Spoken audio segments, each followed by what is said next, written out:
नमस्कार। The Qalandar post में आपका स्वागत है। आप देख रहे हैं हमारा खास प्रोग्राम चिराग। जी हाँ, हम आज आपको एक ऐसी शख्सियत से रूबरू करवाने जा रहे हैं जिस पर पूरे समाज को फख्र होना लाजिमी है। बनारस का एक लड़का राजस्थान में आकर पत्रकारिता जगत में एक बहुत चमकता सितारा है जो अपनी फुरोग से हम सभी को रोशनी दे रहा है। हमारे साथ हैं राजस्थान के जाने पहचाने पत्रकारिता जगत के नाम श्री गोपाल शर्मा जी। श्री गोपाल शर्मा जी से हम आपको रूबरू करवाते हैं। सर, आप जयपुर महानगर टाइम्स के प्रधान संपादक हैं और आपका हमारे इस खास प्रोग्राम चिराग में बहुत बहुत स्वागत है। सर, आप वाराणसी से सर अपना यहाँ तक का सफ़र आपने जो तय किया है सर, आपने एक शानदार राजस्थान के इतिहास में पत्रकारिता में पहला अखबार जो शानदार सायंकालीन आपने शुरू किया है सर, और आज एक बड़ा नाम है सर। इस सफ़र के बारे में, सुहाने सफ़र के बारे में हमारे दर्शकों को आप बताइए सर एक बार। विनोद जगदीश जी, बहुत बहुत धन्यवाद। कलंदर पोस्ट के श्रोताओं का स्वागत। वाराणसी से यहाँ का सफ़र कोई अनूठा नहीं है। उसका कारण है कि मेरा परिवार मूलतः राजस्थान का ही रहने वाला है और जब जड़ें राजस्थान से जुड़ी हुई हैं तो शिक्षा ग्रहण करने के बाद में राजस्थान के प्रति मोह और मन होना स्वाभाविक है। उसी भाव के कारण प्रभु का युग ऐसा बैठा कि मैं जयपुर आया और यहाँ से पत्रकारिता शुरू की। सर, आपकी जन्मभूमि यहाँ की है या वहाँ की है? कर्मभूमि तो सर आपकी यहाँ पर है ही है, और ये सब सौभाग्य है राजस्थान की धरा की ये आपकी कर्मभूमि है सर। जन्मभूमि मेरी वहाँ बिहार में है जी, चंपारण में जी, वहाँ पर मेरा परिवार रहता था जी, फिर मेरे पिताजी वाराणसी आ गए तो मैं वाराणसी चला आया जी, और दुर्भाग्यवश उनका जब देहावसान हुआ जी। तो मैं जयपुर चला आया। सर, आपने पांचजन्य अखबार में आपने संवाददाता के रूप में काम किया। राजस्थान पत्रिका के आप मुख्य संवाददाता रहे हैं। क्या ऐसी चीज़ थी कि आपने अपना खुद का अखबार निकालने का सोच डाला और आज इस मुकाम पर है? पांचजन्य और दिनमान उस समय अच्छे साप्ताहिक थे तो राजस्थान के बारे में कुछ रिपोर्टिंग उनमें की है, लेकिन विधिवत रूप से मैं उसका संवाददाता नहीं रहा कभी। काम करने के रूप में या नौकरी के रूप में सिर्फ मैंने राजस्थान पत्रिका ज्वाइन की और राजस्थान पत्रिका में 12.5 साल काम करने के बाद में अपना अखबार शुरू किया। और उसके पीछे अखबार शुरू करने के पीछे कोई बहुत बड़ा कारण नहीं है, कोई असंतोष का भाव भी नहीं था। वहाँ एक व्यक्ति को जितना वेतन मिलना चाहिए उसमें अधिकतम मिल रहा था, सम्मान भी था, लोगों की सेवा का भी अवसर मिल रहा था। लेकिन ये लगा कि हम कुछ और ज़्यादा तभी कर सकते हैं जब उसका नियंत्रण हमारे हाथ में। इसी भावना से शाम का अखबार शुरू किया। सर, आप का एक सौम्य व्यवहार है सर, आप इसके लिए जाने जाते हैं सर, और आपने आधा दर्जन से भी ज़्यादा किताबें सर लिखी हैं। आप पत्रकार तो हैं सर, अभी लेखक के तौर पर भी आप पुराने समय से ही लेखक के तौर पर भी उठे। गोपाल शर्मा जी और समाज में किन किन भूमिकाओं को लेकर आने वाले हैं जिनसे समाज लाभान्वित हो? देखिए, सौम्य व्यवहार का संबंध साधारण परिवार से है, सामान्य परिवार से है। गरीबी देखी हुई है, उसकी तकलीफ भुगती हुई है, पत्रकारिता में जो कष्ट आ सकते हैं वो कष्ट भुगते हुए हैं। तो हमारे पास में सौम्यता के अलावा और क्या चीज़ है? किस चीज़ का हम अहंकार करें? भगवान ने जीवन दिया, बिना किसी दुर्घटना के चला रहे हैं, तो हमारी जिम्मेदारी है कि हम अपना पॉजिटिव योगदान करें। हम व्यवहार ही दे सकते हैं दूसरों से। पत्रकारिता में काम करने के साथ साथ मन में भावना रहती है कि जिन लोगों ने देश के लिए बहुत कुछ किया है, जो हमारे आदर्श हैं, जो समाज के आदर्श हैं, जो देश के आदर्श हैं, उनकी समाज में प्रतिष्ठा स्थापित होने में हमारी भी कोई गिलहरी भूमिका हो जाए, थोड़ा सा योगदान हो जाए, तो समय समय पर, चाहे वो कारगिल के शहीद हों, चाहे पुलवामा के शहीद हों, या देश के क्रांतिकारी परिवार के लोग हों, या स्वतंत्रता सेनानी परिवार हों या जलियांवाला बाग के जुड़े हुए जो शहीद हुए उनके परिवार के लोग हों या पत्रकार वरिष्ठ जो निष्कलंकित हैं, इनके ऊपर कार्यक्रम करना अच्छा लगता है। उन लोगों को सम्मान मिलता है तो खुशी होती है और लगता है कि इन लोगों ने देश बनाया है, हम लोग इनकी श्रद्धा में अपने पुष्प समर्पित कर रहे हैं। सर वाकई ये हम सभी के लिए एक फख्र की बात है कि आप एक दिन जब भी इस टाइप का समय होता है तो आप न सिर्फ कलम के ही पक्के, ये जो कलम रूपी जो तलवार है सर, इससे आपने बहुत समाज की दशा दिशा तय की है सर। और आप जो लोग हैं जिनकी अच्छी चीज़ें समाज तक पहुंचनी चाहिए उनको आपने समय समय पर पहुंचा है। और लोगों का जो दर्द जो इस टाइप का है कि जैसे करगिल शहीदों का सम्मान हो या फिर गुजरात भूकंप में आपने जैसे बहुत सारे ट्रकों से वहाँ पर राहत सामग्री पहुँची, आप इन किन लोगों की पीड़ा के सदैव सहभागी रहे हैं सर, आपने हमेशा उनकी रहनुमाई की है सर। देश की जो आपने बात की है सर, आपने कश्मीर में जब 90 के दशक में लाल चौक पर तिरंगा फहराया गया था तो आप उसके भी साक्षी हैं।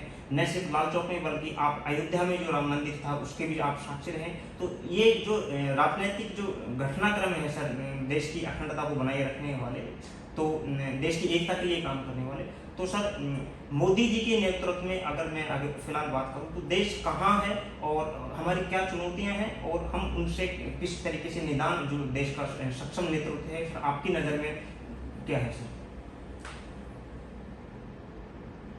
मोदी जी के नेतृत्व में देश पूरी तरह से सुरक्षित है। नरेंद्र मोदी जी जैसा नेतृत्व भारत की आज़ादी के बाद कभी देश को मिला नहीं। भारत का विश्व में जो सम्मान है उतना सम्मान कभी स्थापित नहीं हुआ। विश्व के लोकप्रिय 3-4 लोगों का नाम भी अगर हम सामने रखें तो हो सकता है या ज़्यादा संभावना है कि सारी दुनिया पहले नंबर पर मोदी जी को सोचे। और देशों के जो राष्ट्रपति प्रधानमंत्री हैं वो या तो विवाद में हैं या अस्थायी हैं। एक व्यक्ति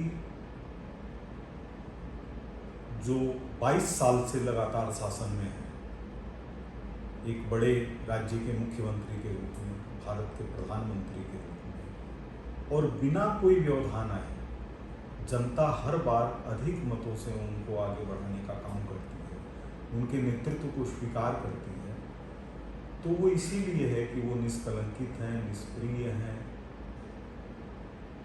उनके मन में देश के प्रति कुछ करने का जज्बा है, उनके मन में कोई स्वार्थ नहीं है, उनको किसी चीज़ का भय नहीं है और भारत की मिट्टी का कण-कण उनको प्यारा है। जनता इस बात को महसूस करती है, इसीलिए वोट दे करके उनकी सरकार बनाती है। सर कश्मीर में जैसे ही तिरंगा लहराया है, धारा 317 हटा है, अखंड भारत बन गया, कश्मीर से कन्याकुमारी तक भारत एक हुआ है सर। तो लेकिन इसके पीछे बवाल बहुत मचा है, विपक्षी पार्टियां कहती हैं कि शायद ये तरीका गलत है या नहीं होना चाहिए था। तो इन सब चीज़ों को लेकर अभी सरकार काम कर रही है, समान नागरिक संहिता पर काम कर रही है, तो सीएए का लोग विरोध कर रहे हैं। इन सब चीज़ों को सर आप किस तरीके से देखते हैं सर? देखिए विनोद जी, कश्मीर कई बार जाने का मौका मिला है। अभी भी 1 सप्ताह पहले मैं जा कर के आया और मैं उन जगह पर गया जहाँ पर बहुत ज़्यादा व्यवधान रहा है। बड़गाम है, पुलवामा है, अनंतनाग है, सोपोर है, कश्मीर का पुराना शहर है, खीर भवानी है। तो वहाँ जाने का मकसद यही देखना था कि वास्तव में वहाँ की स्थिति क्या है। तो निश्चित रूप से कुछ नौजवान ऐसे हैं जो लोग अभी भी बहके हुए हैं, लेकिन इसके बाद भी वहाँ के बाज़ार उसी तरह से लोगों से भरे हुए हैं जिस तरह से जयपुर के बाज़ार भरे होते हैं। वहाँ पर किसी भी तरह का सन्नाटा नहीं है और लोग कहते हैं कि सेना के कारण कश्मीर बचा हुआ है, ऐसी भी बात नहीं है। पुराने श्रीनगर जिसमें बहुत बड़ी आबादी रहती है, वहाँ कोई मिलिट्री का व्यक्ति नहीं है, उसकी कोई ज़रूरत नहीं है, वो सब लोग रह रहे हैं अपने तरीके से। तो निश्चित रूप से देश और कश्मीर के लोग ये सब समझ रहे हैं कि हमारा देश है, इसको आगे बढ़ना चाहिए। गुमराह करने वाली ताकतें अपनी कोशिश करती रहती, लेकिन कभी उनका षड्यंत्र सफल नहीं हुआ, होगा भी नहीं। इसलिए कश्मीर का भविष्य भी बहुत अच्छा है, देश का भविष्य है। देश और कश्मीर एक ही है। भगवान ये भी करेगा कि कश्मीर का जो हिस्सा हमारे पास नहीं है, उन लोगों की भी सुरक्षा तभी है जब वो लोग स्वतः ये सोचें कि हमको भारत के साथ जुड़कर, कश्मीर के साथ जुड़कर हमारा विकास करें। आज अगर पाकिस्तान भारत का हिस्सा होता तो ज़्यादा सुखी होता, ज़्यादा आगे बढ़ रहा होता। रोज़ रोज़ की इतनी परेशानियों से जो उनको भुगतना पड़ रहा है वो नहीं भुगतना पड़ रहा होता।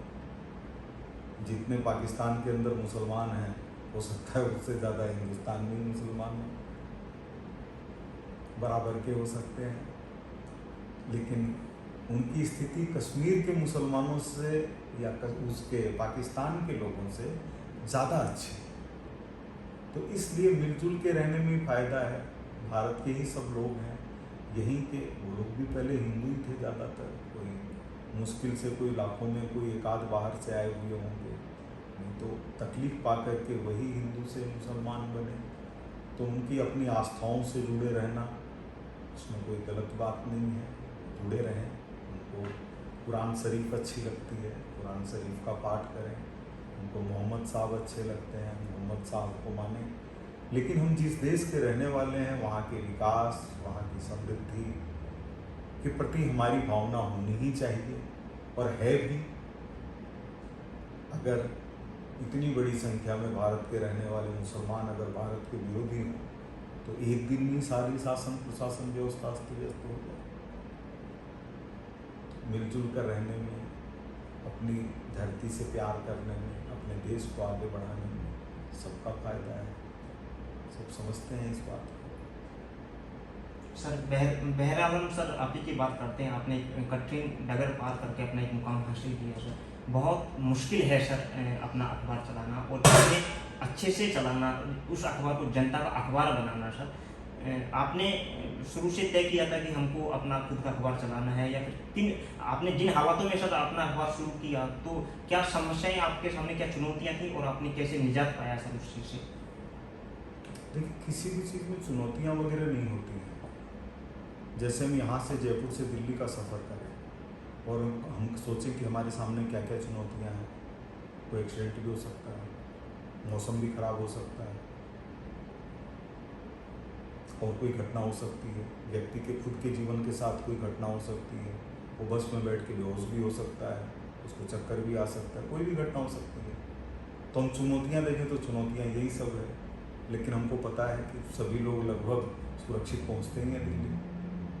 तो इसलिए हम किसी भी रास्ते को अपनाते हैं, उस तरफ आगे बढ़ते हैं, तो हम परिश्रम से, कर्मठता के साथ में, ईमानदारी के साथ में और आस्था के साथ में अगर आगे बढ़ते हैं तो चुनौती तो कभी स्थायी नहीं है ना। कोई भी चीज़ स्थायी नहीं है। आज हम जो बात कर रहे हैं वो इसी क्षण के लिए है। अगर भगवान भी चाहे कि इस बात को वापस जिंदा कर दे, तो भी उन्होंने ऐसा सिस्टम बनाया हुआ है कि वो नहीं हो सकता। जो जिस समय है वो उस समय है। कोई अगर ये सोचे कि इस समय क्या हमारे ऊपर कोई पहाड़ गिर सकता है, नहीं गिर सकता।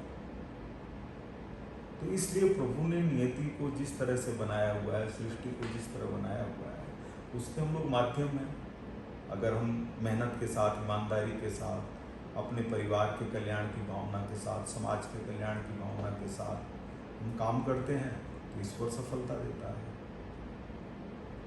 सर अभी आपने सामाजिक सद्भाव की बात किया। भारत देश में सभी पंथ को लोग रहते हैं सर, और आपने जो कार्य किए हैं सर, वो बिना किसी जात पात के, बिना किसी धार्मिक पहचान के आपने लोगों के लिए राहत के काम किए हैं सर। अनेकों अनेकों काम आपने किए हैं सर। अभी गोपाल शर्मा जी ने जयपुर में एक समझौता सम्मेलन भी किया है सर आपने।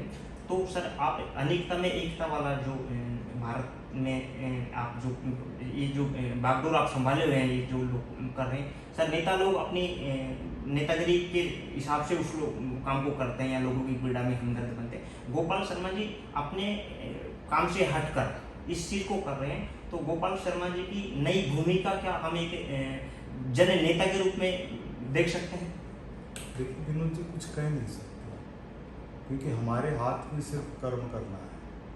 कर्म का उद्देश्य ये होना चाहिए कि हमारा जीवन सार्थक हो, हमारे पूर्वजों की जो एक अपनी संतान के प्रति इच्छा रहती है वो पूरी हो। उसमें जो भी माध्यम मिले, जिस तरह की भी स्थिति मिले, हमको उसको पूरा करने की कोशिश करनी चाहिए।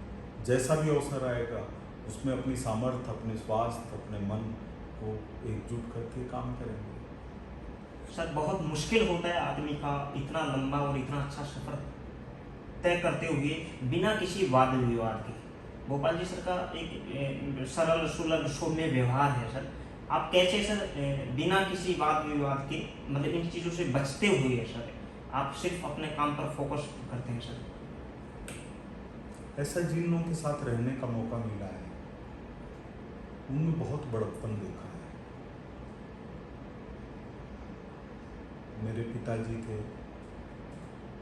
उनका जीवन में किसी के साथ कोई विवाद नहीं देखा। भैरव सिंह जी शेखावत को देखा, वो अजात शत्रु माने जाते थे। कर्पूर चंद जी पुलिस को देखा, वो बड़े दिल के व्यक्ति थे। तो हम तो इनके चरणों की धूल भी नहीं है, इनको याद कर करके अपने कदम चलाने की कोशिश करते हैं। सर, देश में अभिव्यक्ति की स्वतंत्रता को लेकर बहुत बवाल मचता रहता है। असल में अभिव्यक्ति की स्वतंत्रता क्या है? देखिए, अभिव्यक्ति की स्वतंत्रता को अगर मीडिया से जोड़ करके चले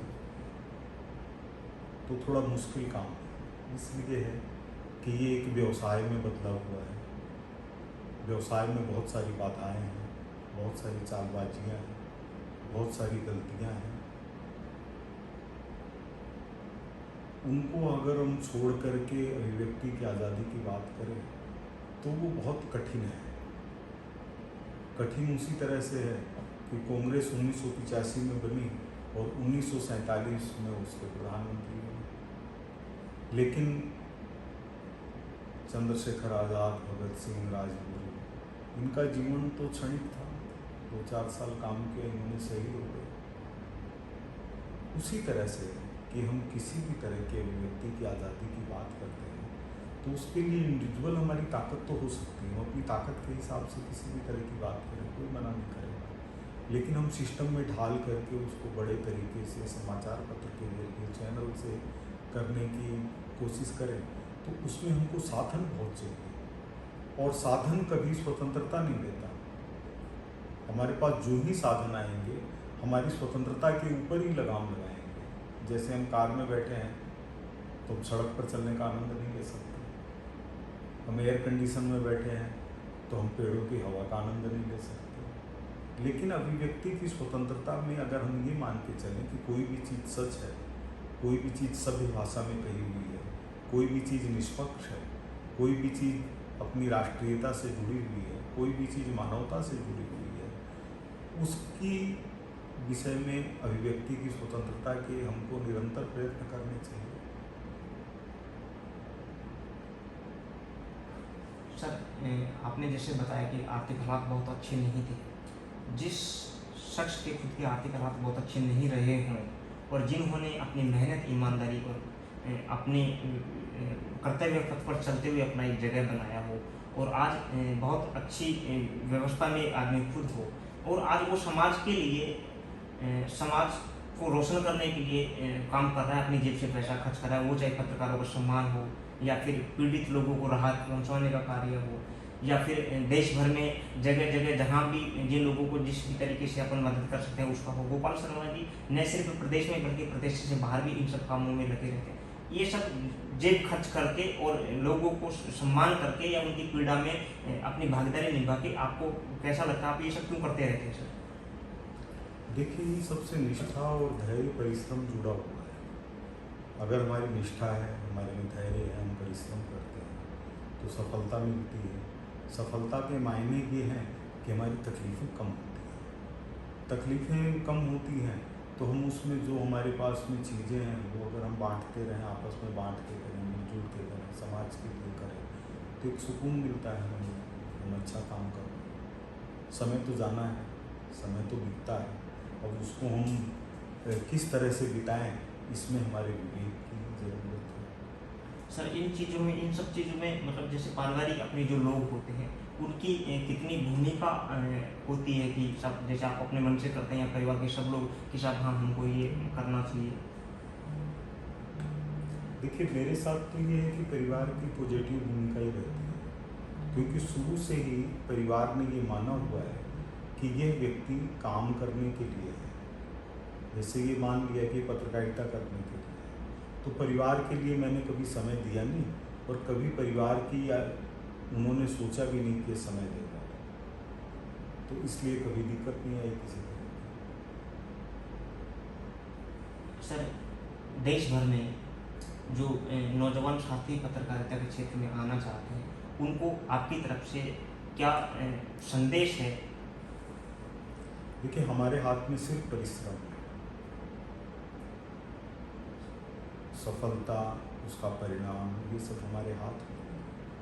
हम परिश्रम में कोई कमी नहीं छोड़ें और एक दिशा में परिश्रम करें, चीज़ों को बदलें नहीं बार बार, तो निश्चित रूप से हमको उसमें सफलता मिलेगी। सर आप एक बड़े चिराग हैं सर, और आपने बहुत समाज में बहुत मसाले इस टाइप की जलाई हैं सर जो यकीनन समाज को रोशनी दे रही है सर। आपको ज़िंदगी में अभी तक कितना इन सब चीज़ों को करके सुकून है और आपका अगला पड़ाव क्या है सर? देखिए, आप जो कह रहे हैं ना, वो आपका प्रेम है। कोई मैं इसको सफलता नहीं मानता और न सुकून मानता हूँ। बस एक ही भगवान से प्रार्थना रहती है कि हम जब तक भी रहें तब तक स्वस्थ रहें और कुछ न कुछ करते रहें। इस अवसर पर इतना ही। विनोद जी को बहुत बहुत धन्यवाद। सभी श्रोता और दर्शकों, इनका सबका अभिनंदन, इनका आभार। ये हैं श्रीमान गोपाल जी सर, जयपुर महानगर टाइम्स के प्रधान संपादक। जैसे आप सभी ने सर से ही सुना जाना, वाकई समाज को इन पर फ़ख्र होना लाजिमी है। वाकई हम सब इनसे जो रोशनी प्राप्त कर रहे हैं, जो रहनुमाई इनसे प्राप्त कर रहे हैं, वो सब हमारे लिए हित में है और यकीनन ये इसी टाइप की रहनुमाई हमारी करते रहेंगे। सर आपका हमारे प्रोग्राम में जुड़ने के लिए बहुत बहुत शुक्रिया सर। धन्यवाद, बहुत बहुत धन्यवाद।